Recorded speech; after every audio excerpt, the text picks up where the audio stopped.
அதனால் அப்படியெல்லாம் நீங்கள் இருங்க, அதெல்லாம் நல்ல விஷயம். இதெல்லாம் அடுத்த ஸ்டெப்பு தான். அதனால் இது நம்ம பார்க்குறோம், போகிற வர நேரம் எத்தனை அம்பாள் கோயிலுக்கு போகணும், நேரம் நம்ம சாப்பிடணும், நேரம் அந்த கோயிலுக்கு போகணும், இதெல்லாம் சிந்தையில் இருக்கும். தியானம் மூலம் ஐயா சொன்னார் ஒரு வார்த்தை, தியானத்தின் மூலம் சேஷாத்ரி மகரிஷி உட்காந்துருக்கார் திருவண்ணாமலையில். வெங்கட்ராமன் சொல்லி ஒரு பெரிய பேங்கருடைய பெரிய பதவியில் இருக்கவர் உள்ளே வர்றார்.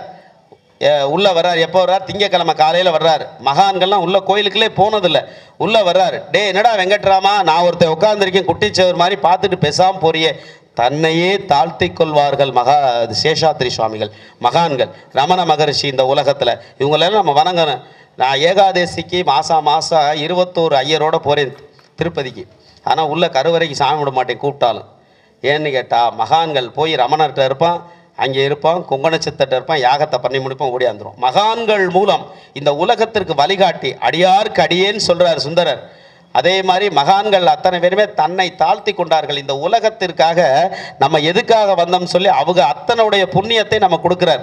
ஏழையது வீட்டிற்குள் ஏழை பிராமண மாமிக்கு இந்த குருதர பாக்கிய பாகினான்னு சொல்லி குரு செய்த புண்ணியத்தை அத்தனையும் ஏற்று மகாலட்சுமிக்கு வாங்கி கொடுத்தார் ஆதிசங்கர். அதே கனகதாரா சோஸ்திரம் பிறந்தது முதல்ல. இப்படியெல்லாம் நமக்காக மகான்கள் இருக்கார். அதனால் இந்த மகான்களை புண்ணியமாக வணங்கணும். அதில் ஒரு மகானாக வர்றார் முருகப்பெருமான், 18 சித்தர்களுக்கும் தலைவராக வர்றார். அதனால தான் நக்கீரரை திருமுருகாற்றுப்படை பாட வைத்தார். இது மாதிரி எல்லா விதமான அனுகிரகத்தையும் கலியுக தெய்வமாக வந்தார். இப்படி ஒரு அன்புக்கு அளவில்லாமல் அன்பாக இருக்கணும்னு சொன்னார். இப்படியெல்லாம் வெங்கட்ராமன் உள்ள வர்றார். சொல்ல போகும்போது, என்ன சுவாமி, இந்த போய் அம்பாலை பார்த்துட்டு வந்துடுறேன், நேற்று அண்ணாமலையாரை தரிசிச்சுட்டு அம்பாலை சேவிக்கலை, என் ஆத்துக்காரி கத்துறா, இந்த மாதிரி அம்பாலை சேவிச்சிக்காம வந்துட்டீங்களே உண்ணாமலையை, போய் காலையில் சேவிச்சுட்டு வாங்க, சோத்தை கட்டி வச்சிருக்கேன், அதுக்கடுத்து ஆஃபீஸ் போகலாம் அப்படின்னு காலையில் விண்ணப்பம் போட்ட ஆத்துக்காரி. அதுக்களால தான் போயிட்டு இருக்கேன் சாமிங்கிறார். உடனே சுவாமி என்ன சொல்றார், வாடா இங்கே உட்கார்றா, என்னை பார்த்து என் முகத்தை பார்த்து என்ன 2 கண்ணையும் பார்த்து தியானம் பண்ணுறாங்கிறார். 5 நிமிஷம் உட்காந்து போயேண்டாங்கிறார். உடனே அவர் முன்னாடி அதே மாதிரி சேஷாத்ரி மகாராஜா முன்னாடி வெங்கட்ராம சாஸ்திரியார் முன்னாடி உட்கார்றாரு. 2 நிமிஷம் தியானம் பண்ணுறாரு. முடிச்சு கண்ணை திறந்துட்டு நான் போகணுங்கிறாரு. ஒரு மகான் முன்னாடி உட்காந்து அவர் நினைக்கிறது, ஐயோ நேரம் ஆயிடுச்சே, நேரம் நம்ம சன்னதியில் நிற்போமே, இந்த மகான் இவர் கூப்பிட்டு இப்படி உட்கார வச்சுட்டாரு அப்படி சிந்தையில் நினச்சிக்கிட்டே போனார். சிந்தையில் யாரை நினைச்சார், இந்நேரம் கருவறையில் நின்றுக்கலாமே, அம்பாலை சேவிச்சிருக்கலாமே, இந்நேரம் அம்பாள் எந்த சேவத்தில் எந்த உடையில காட்சி அளிக்கிறாளோ தெரியலையோ, இப்படிலாம் சொல்லி சிந்தையில் இருக்கும் போது பச்சை பாவாடையோட உண்ணாமுலை அந்த தியானத்துல என்னத்தரா பார்த்த, ஏண்டா பார்த்ததை சொல்றான்றார். பார்க்காத பார்த்துட்டேலாங்கிறார். இல்லை மகான் அவர்களே, ஒரு பச்சை பட்டுப்புடையில ஒரு சின்ன குழந்தை என் கண்ணு முன்னாடி நிற்கிது அப்படின்னு சொன்னார். சரி நீ போய் தரிசனம் பண்ணிட்டு அவனை பார்க்க முடியாதுன்னு சொல்லி உள்ளே போகிறாரு. எந்த காட்சியை சேஷாத்ரி முன்னாடி பார்த்தாரோ அதே காட்சியில் உண்ணாமலை உடலாகிய அண்ணாமலை அங்கே இடர்பாகத்தை வாங்கிய உண்ணாமலை அம்மா அப்படியே காட்சி அளிக்கிற பிரதட்சணமாக வெளியில் வந்தார். என்னடா பார்த்தேன்னு கேட்குறாரு. இங்கே சாமி முன்னாடி ஒரு குரு முன்னாடி என்னத்தை பார்த்தோமோ அதே காட்சி தான் சாமி உள்ளே இருக்கு அப்படின்னாரு. இதுதான் மாதா அம்மா அப்பாவை காமிக்கிறார், அப்பா குருவை காமிக்கிறார், குரு மூலமாக தெய்வத்தை காமிக்கிறார். குரு மூலமாக படிக்காத கல்வியும் குரு மூலமாக வைக்கிற விண்ணப்பம் தெய்வத்திற்கு போய் சேராத கடை சேர்க்க முடியாது. ஒரு குரு மூலம் வீட்டிற்கு ஒரு குரு வேணும். ஃபேமிலி டாக்டர் மாதிரி வீட்டுக்கு ஒரு ஃபேமிலிக்கு ஒரு குரு வச்சுக்கிறணும். குரு மூலமாக மட்டும்தான் நம்ம கடை தேற்றி இந்த உலகத்தை பிறவி எனும் கடலை கடந்து முக்தி எனும் சமுத்திரத்தில் நம்ம மூழ்கி முத்தெடுக்க வேண்டும். இதுதான் தாத்பரியம். சின்ன விஷயம், அவ்வளோதான். ஒரு குருவை, அது சேஷாத்ரியாக இருக்கட்டும், ரமணராக இருக்கட்டும், யோகிராம் சுரத்குமாராக இருக்கட்டும், சீரடி சாய்பாபா இருக்கட்டும், ராகவேந்திரா இருக்கட்டும், ஆதிசங்கரா இருக்கட்டும், 99 ஆண்டுகள் 8 மாதம் வாழ்ந்த சங்கரேந்த சரஸ்வதி சாமிகள் என்ற மகா சுவாமி மகா பெரியவராக இருக்கட்டும், யாரை வேணாலும் எவாள வேணாலும் நீங்கள் பிடிச்சிக்கலாம். எல்லாருமே மகான்கள், இறைவனோடு 2 கறந்தவர்கள், தெய்வ சாட்சியாக ஜீவ அனுகிரகமாக ஜீவ சமாதி அடைஞ்சு சமாதிக்குள் 1000 லட்சம் ஆண்டுகள் அனுகிரகமாக இருந்து நமக்கு காட்சி கொடுக்கக்கூடியவர். இதை பிரேமேந்திரா சுவாமிகள் வர்றார். 300 ஆண்டுகள் முடிச்சிருவோம் வேல்மார் 300 ஆண்டுகள் காவிரி கரையில் உட்கார்ந்துருக்கார். இவர் 300 ஆண்டுகள் கழிச்சு காசியிலேருந்து வர்றார். குரு யாருன்னே தெரியாது. தியாகராஜ சுவாமிகளை போதேந்திரன் அங்கே வர்றார். போதேந்திரனில் வரும்போது அப்படியே குருவை நினச்சிக்கிட்டே திருவையார் வர்றார். திருச்சியிலேருந்து ஆற்றுல திருவையார் கடற்கரை ஆத்தங்கரையில் போயிட்டு இருக்கும்போது போதேந்திரா சுவாமிகள் பக்கத்தில் ராம ராம ராம ராம ராம ராமன் ராமநாமம் ஒழிச்சுக்கிட்டு இருக்கா. பூமாதேவி மண்ணு ஆத்துக்கரையில் மண்ணா இருக்கு, ராமநாமம் ஒலிக்குதுன்னு சொல்லி உட்காந்து அங்கனே தியானம் பண்ணிட்டார். போய் சோழ மகாராஜாட்ட போய் சொல்கிறார், இந்த இடத்துல என் குருநாதர் இருக்கிறார், ஜீவசமாதி அமைக்கன்னு விண்ணப்பம் வைக்கிறார். இந்த காவிரி அணையில் ஜீவசமாதி அமைச்சிருக்காங்க, உங்களுக்கெல்லாம் தெரியும். தியாகராஜா சுவாமிகள் தன்னுடைய சீடனுக்காக சித்தி அடைஞ்சு 300 ஆண்டுகளுக்கு அப்புறம் அவர் காட்சி கொடுத்து ராமநாமம் சொன்னார். அந்த ராமநாமத்தை ஏற்று அவர் குரு வீசமாக மந்திர உபதேசமாக எடுத்துக்கிட்டார். இது போதேந்திரருடைய வரலாறு. இதெல்லாம் நீங்கள் படிக்கலாம். இப்படி இருக்கக்கூடிய வேல்மாறல், இந்த வேல்மாறலை தொட்டுட்டு நம்ம போயிடலாம். நல்லா, இதெல்லாம் உங்களுக்கு ஒரு வாய்ப்பு. இதை எங்களுக்கெல்லாம் எங்கே போனாலும் பிக்ஷாவந்தனம் கொடுத்து எங்கெல்லாம் போகிறார். உண்மையை சொன்னால் இங்கே நாங்கள் பிக்ஷாவந்தனம் ஐயாவுக்கு கொடுத்து நாங்கள் பேசிக்கிட்டு இருக்கோம். இதெல்லாம் உங்களுக்கு வாய்ப்பு, எங்கே போனாலும் போக முடியாது. எனக்கு இந்த மாதத்தில் மட்டும் 10 இடத்துல பேசுகிறேன் நான். இப்படி இருக்கக்கூடிய ஒரு வாய்ப்பில் இந்த வேல்மாறல் ஐயா நடத்துகிறார். முதல்ல வேல்னா என்னன்னு தெரியணும். இந்த வேல் எப்படின்னா ஆழ்ந்து அகன்ற நுண்ணியனேன்னு மாணிக்க வாசகர் சொல்கிறார் வேலை பற்றி சிவபுராணத்தில். அப்போ அறிவுக்கும் ஆழ்ந்த சிந்தனைக்கும் உரியது வேல். இந்த வேல் என்பது சூரனை சம்ஹாரம் பண்ணதுக்காக அவர் வேல்பட்டு அழிந்தது செந்தூர் திருப்புகள்ல சொல்றார். அப்போ சூரனை மாய்க்கும் போது வெற்றியை கொடுப்பது வேல். முருகனுக்கு வள்ளி இல்லாமல் முருகன் இருக்கார், நீங்களாம் பார்த்துருப்பீங்க. அதே மாதிரி சாமி முக்கியமான கருத்துக்கள் நிறையா இருக்கு. லேட்டானா பரவாயில்ல, சரி சரி, ஒரு 5 நிமிஷம் டைம் கொடுங்க, முடிச்சிருவோம். அதுக்கு தான் நீங்கள் முன்னாடியே கொடுப்போன்னு பார்த்தேன். இதெல்லாம் மக்களுக்கு யாருக்கும் தெரியாது. அடிப்படை 10 புத்தகத்தை படிச்சுட்டு சொல்கிறோம், நல்லா கேட்டுக்கலாம். இப்போ மயில் இல்லாமல் முருகன் இருக்கார், பார்த்துருப்பீங்க.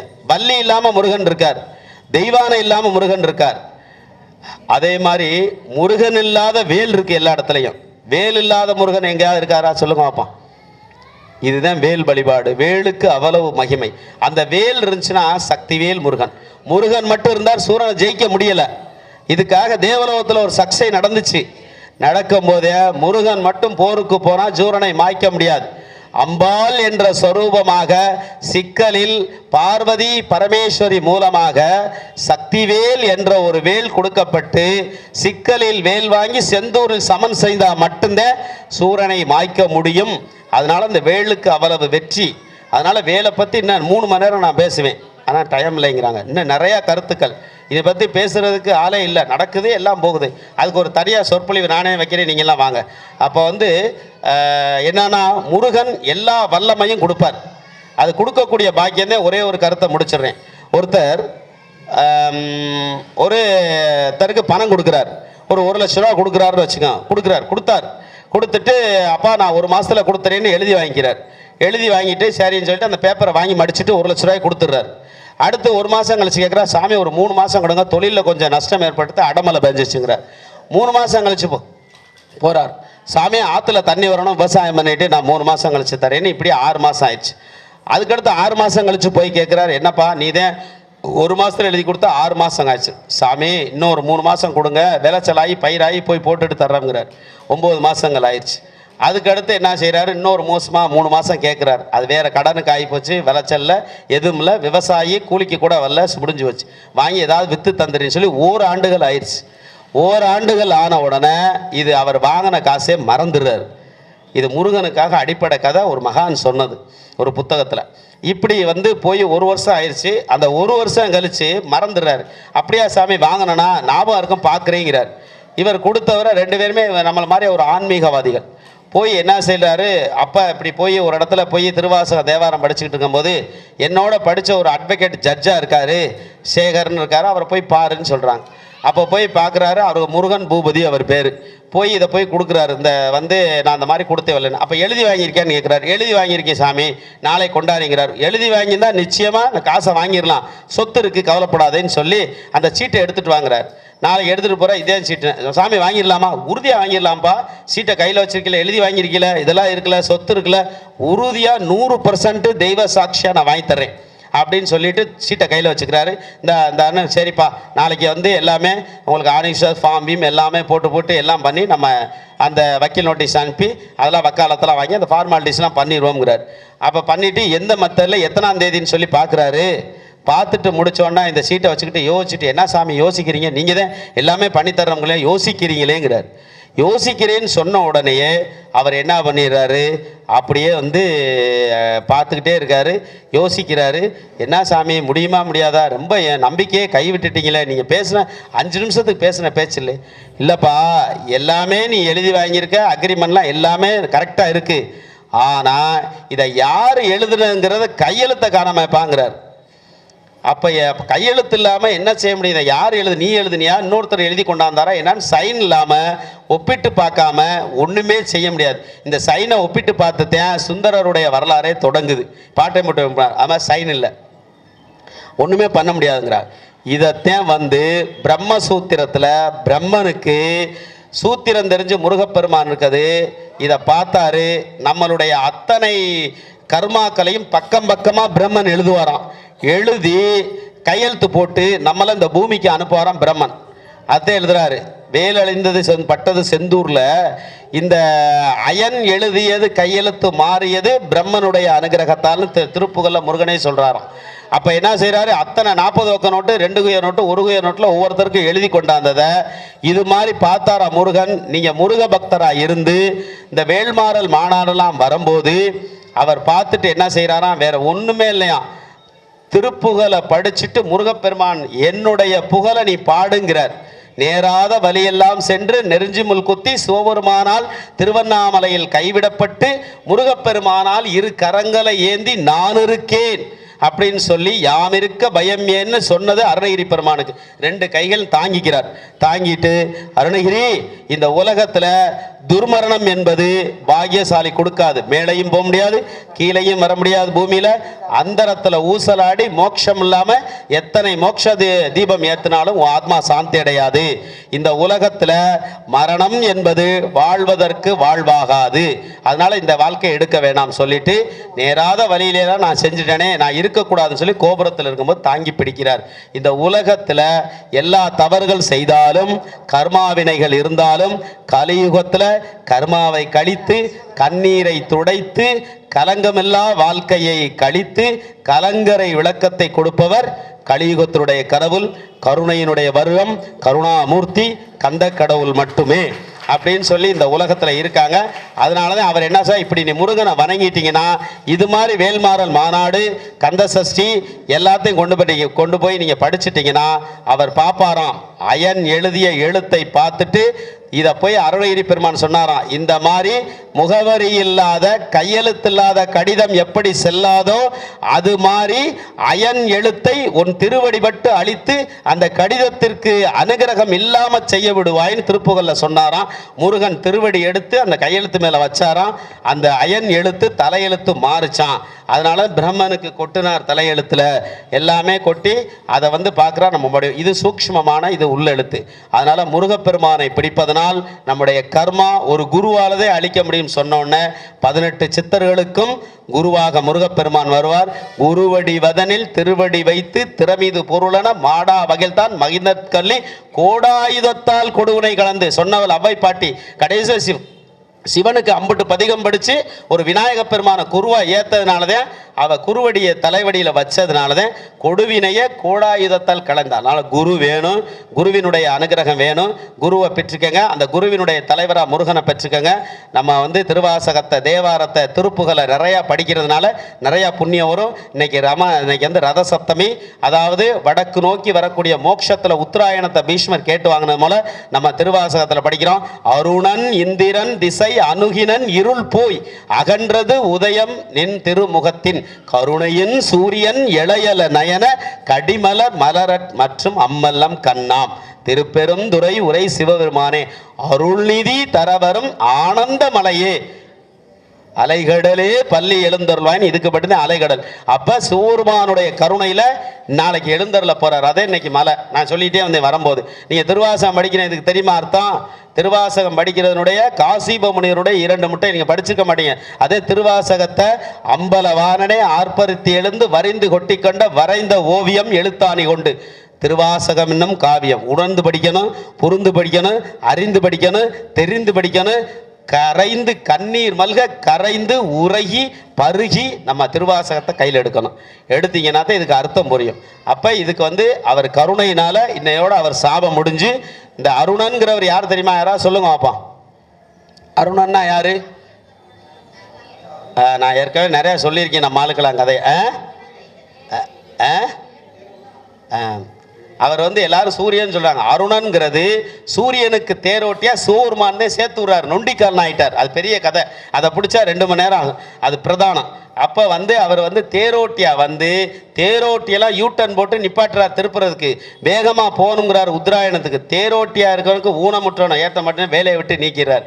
போய் எங்கே போய் சிவபெருமான்கிட்ட முறையிட்டார், அந்த ஊரை சொல்லுங்க பார்ப்பான். திருவாசகம் படிக்கிற அடியார் பூரா இருக்கீங்க நீங்கள் எல்லாம் கடல்னு சொல்லி போட்டி போட்டு நான் படிக்கணும் நீ படிக்கணுங்கிறீங்க. பாட்டெல்லாம் சண்டை வருது, 2 குரூப்பாக நடக்குது, சுப்ரீம் கோர்ட் வரையும் கேஸ் போயிருக்கு. அடியாருக்கு முதல்ல பக்குவம் வேணும். மாணிக்க வாசகரே அதையும் கேட்கிறார். வேண்டும் வேண்டும் மெய்யடியார் நாடகத்தால் உன்னடியார் போல் நடித்து.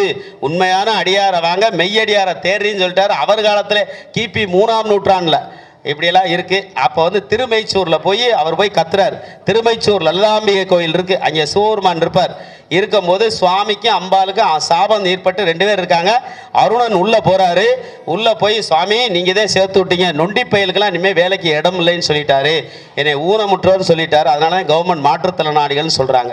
அப்படிப்பட்ட என்னை இப்படி கொச்சைப்படுத்தி பேசிட்டாருன்னு சொன்னோன்னே இப்படி பேசின சூரியனுக்கு சாபத்தை கொடுத்துட்றாரு. அவர் சாபத்தை கொடுத்து தைப்பசியிலேருந்து 48 நாளைக்கு காவிரி ஆத்தன் கரையில் இருந்து, அதனால தான் நீங்கள் ஜாதகத்தில் எடுத்தீங்கன்னா ஐப்பசியில் பிறந்தவருக்கு அத்தனை பேருக்கு சூரியன் நீசம் வரமாட்டார்.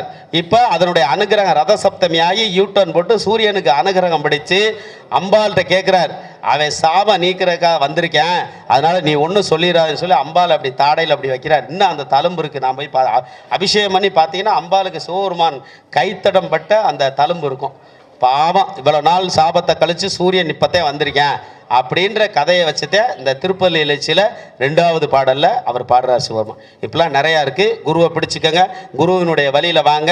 சிவபெருமானே குருவாக மாணிக்க வாசகருக்கு வந்துதான் திருவாசகத்தை போதிக்கிறார். எல்லாருக்கும் குரு வேணும், குருவினுடைய வழியில் போகணும். முருகப்பெருமானே குருவாக ஏற்றுக்கலாம். 18 சித்தர்களை நான் படித்த முதல் ஓம் நமோ வசிஷ்டாங்கிறத வேதம் வியாசர் 18 சித்தர்கள் அம்மா அப்பா எல்லாமே அதில் வருது அந்த மந்திரத்தில். அதை தான் காலையில் இருந்துச்சு தியான மந்திரமாக படிக்கிறோம். இதெல்லாம் இருக்குது. தியானத்திற்கு மூலம் குரு வடிவம், பூஜைக்கு மூலம் குருவின் திருவடி, மந்திரத்திற்கு மூலம் குருவின் பாக்கியம், முக்திக்கு மூலம் குருவின் கிருவை. குருவே சரணம், குருவே சரணம், குருவே சரணம் சொல்லி நீங்கள் அனைவரும் இந்த வேல் மாநாட்டிற்கு கலந்து கொண்டமைக்கு எங்களுடைய மடத்தின் சார்பாகவும் வந்திருக்கிற பெரியோர்களுக்கும் இந்த மடத்தை முன்னின்று இந்த சங்கல்பத்தை நடத்தி கொண்டிருக்கிற யாகம், கலச பூஜை, வேள்வி பூஜை, வேல்மாறல் அத்தனை அனுகிரகமும் இவருடைய எத்தனை சங்கல்பமும் அம்பாளுடைய திருவடிகளுக்கு புண்ணியத்தை சேருமாறும் நடத்தி கொண்டிருப்பவர்களுக்கு வெற்றி பெற வேண்டும் என்று இறைவனுடைய திருபாதத்துக்கு குருவருளும் திருவருளும் நின்றிருக்கணும் சொல்லி இறைவன்கிட்ட வேண்டுறோம். ஓம் பூர்ணமத பூர்ணமிதம் பூர்ணாஸ் பூர்ணமதஸ்ய பூர்ணஸ்ய பூர்ணஸ்ய பூர்ணமாதாவே பூர்ணமே. ஓம் சர்வத பாணிபாதம் சர்வசோக்தி சுரோமுகம் சர்வத ஸ்ருதி மல்லாகோ சர்வமா விருத்திய திருஷ்டி. இந்த மந்திரம் யாருக்கா தெரியுமா எத்தனைதுன்னு சொல்லுங்க. சொல்றவங்களுக்கு ஒரு 100 ரூபா பரிசு கிடைக்கும். இது பகவத்கீதையில் 18வது அத்தியாகம் நிறைவாக சொன்ன கிருஷ்ண பரமாத்மாவுடைய மந்திரம். அது சொல்லி முடிக்கிறோம். எல்லாருக்கும் எல்லா விருத்தி அடையணும்னு கிருஷ்ண பரமாத்மாவே சொல்லி குருச்சேத்திரத்தில் சொல்கிறார். 18வது அத்தியாயத்தில் பகவத்கீதையில் அந்த மந்திரம் எல்லாரும் வேண்டிக்கங்க. நல்லா அந்த தர்ம நூல்களை படிங்க.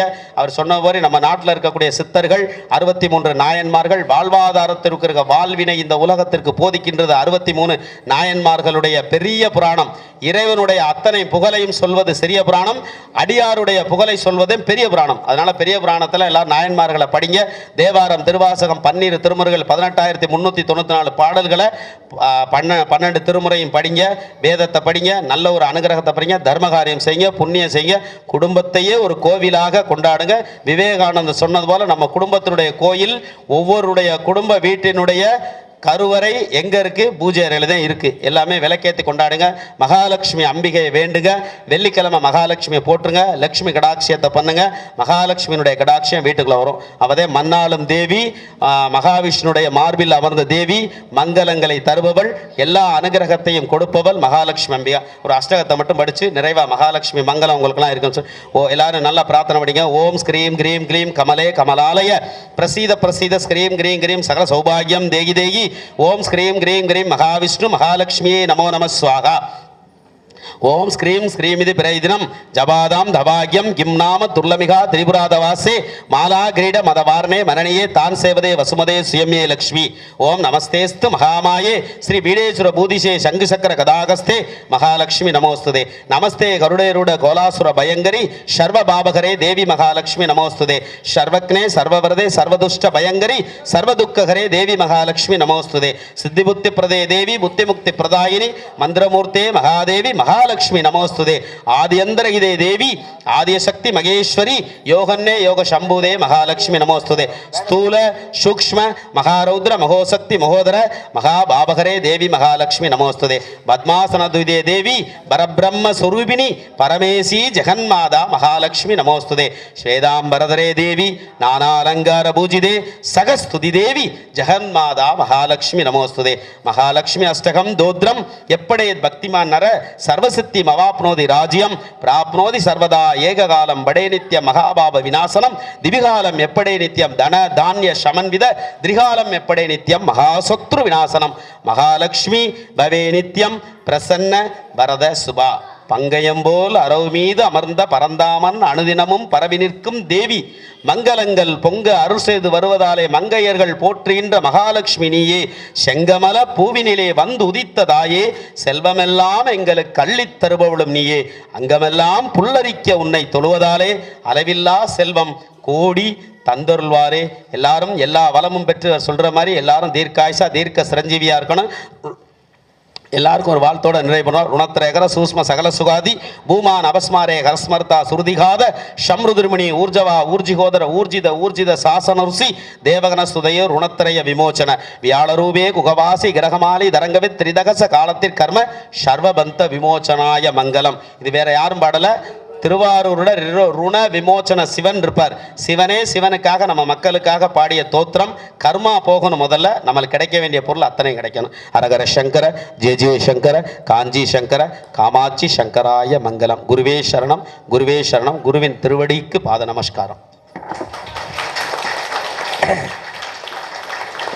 அனந்த கோடி நமஸ்காரம். அதாவது அருள்மலை அப்படிங்கிற இந்த நாவில் சரஸ்வதி நற்றுணையாக இருந்தால் மட்டும்தான் பேச முடியும். எல்லாராலையும் தொடர்ந்து பேச முடியாது. அதனால் அப்படியே இருக்கும். அப்படியே ஐயா பற்றி நிறைய சொல்லணுன்னா எனக்கு இன்னொரு தந்தையாக ஒரு நல்ல வழிகாட்டியாக ஐயா வச்சுருக்கேன். அது ஒரு பெரிய ஒரு விஷயம். நான் யார் சொன்னாலும் கேட்க மாட்டேன். இருந்தாலும் ஐயாவை பார்த்து அந்த நிமிடத்திலே சங்கர மடத்தில் பார்த்து அந்த நிமிடத்திலே என்னுடைய மனதை ஐயாட்ட பறி கொடுத்துருக்கேன். எல்லாரையும் ஐயா வழி நடத்தணும். ஐயாவுக்கு ஒரு சால்வை போட்டுருக்கேன். இருக்கட்டும் இருக்கட்டும்.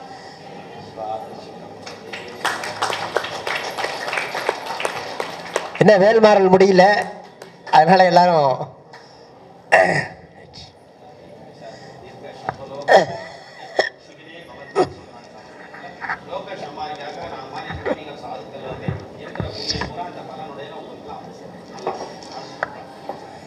ஐயா உட்காருங்க. அந்த வேல்மாறல் கார்டு யாராவது வாங்காதவங்க இருந்தால் வாங்கிக்கங்க. மஞ்சள் கார்டு யாராவது வாங்கலைன்னா வாங்கிக்கங்க. எல்லாருக்கும்